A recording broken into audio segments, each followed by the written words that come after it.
రీసెంట్గా Indian team south ఆఫ్రికాతో ఆడిన test సిరీస్ని 1-1తో సమం చేసింది. ఇక మన టీంకి తిరుగులేదనే చెప్పాలి. ఇక ఇలాంటి క్రమంలో బీసీసీఐ టీ20 వరల్డ్ కప్ మీద ఎక్కువ ఫోకస్ చేసినట్టుగా తెలుస్తుంది. అందుకే టీ20 మ్యాచ్ల మీద ఇప్పుడు చాలా కసరత్తులను చేస్తున్నట్టుగా అర్థమవుతుంది. ఇక టీ20 వరల్డ్ కప్కి ఇంకొక 6 నెలల సమయం మాత్రమే ఉంది కాబట్టి ఇప్పుడు ఈ టీంలో ఎవరు ఆడితే బాగుంటుంది అనే విషయం మీద బీసీసీఐ చాలా కీలకమైన నిర్ణయం తీసుకుంటున్నట్టుగా తెలుస్తుంది. ఇక ఇదిలా ఉంటే ఈ నెల 11, 14, 17వ తేదీల్లో ఆఫ్ఘనిస్తాన్తో ఇండియన్ టీం 3 టీ20 మ్యాచ్లు ఆడనుంది. ఇక ఇలాంటి నేపథ్యంలో బీసీసీఐ ఈ సిరీస్ కోసం 16 మంది ప్లేయర్లతో కూడిన ఒక టీంని సెలెక్ట్ చేసింది. ఇక అందులో రోహిత్ శర్మ, విరాట్ కోహ్లీలకు చోటు కల్పించింది. దాంతో పాటుగా రోహిత్ శర్మ ఈ సిరీస్ కి కెప్టెన్ గా కూడా వ్యవహరించబోతున్నట్టుగా తెలుస్తుంది. అయితే వీళ్ళిద్దరూ ఇంటర్నేషనల్ టీ20 మ్యాచ్లను ఆడి దాదాపు సంవత్సరం పైన కావస్తుంది. అయితే ఈ సంవత్సరం జూన్ లో టీ20 వరల్డ్ కప్ ఉండడంతో వీళ్ళని టీ20 టీంలోకి తీసుకున్నట్టుగా బీసీసీఐ తెలియజేసింది. ఇక ఇక్కడి వరకు బాగానే ఉంది, కానీ ఓపెనర్ ప్లేయర్ గా మంచి గుర్తింపును సంపాదించుకున్న కేఎల్ రాహుల్ కి మాత్రం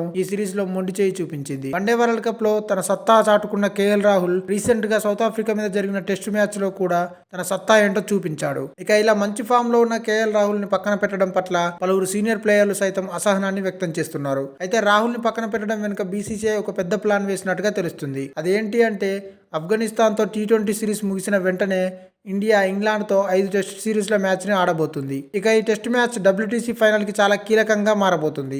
అందువల్లే టెస్టుల్లో బాగా రాణిస్తున్న కేఎల్ రాహుల్కి విశ్రాంతినిచ్చినట్టుగా తెలుస్తుంది. ఇక రాహుల్తో పాటుగా మహమ్మద్ సిరాజ్, జస్ప్రీత్ బుమ్రా, శ్రేయస్ అయ్యర్ లాంటి ప్లేయర్లకు కూడా టీ20 సిరీస్ నుంచి విశ్రాంతినిచ్చినట్టుగా తెలుస్తుంది. ఇక ఇదిలా ఉంటే ఆఫ్ఘాన్తో ఈ సిరీస్ ముగిసింది అంటే ఇక టీ20 వరల్డ్ కప్ వరకు మధ్యలో ఇండియన్ టీం ఏ ఒక్క టీ20 సిరీస్ ను కూడా ఆడే అవకాశం లేదు. ఇక ఆఫ్ఘనిస్తాన్తో టీ20 సిరీస్ ముగిసిన తర్వాత ఇంగ్లాండ్ తో టెస్ట్ సిరీస్ ఆడాల్సి ఉంది. అది అయిపోయిన వెంటనే ఐపీఎల్ స్టార్ట్ అవుతుంది. ఇక ఐపీఎల్ ముగిసిన వెంటనే టీ20 వరల్డ్ కప్ జరగబోతుంది.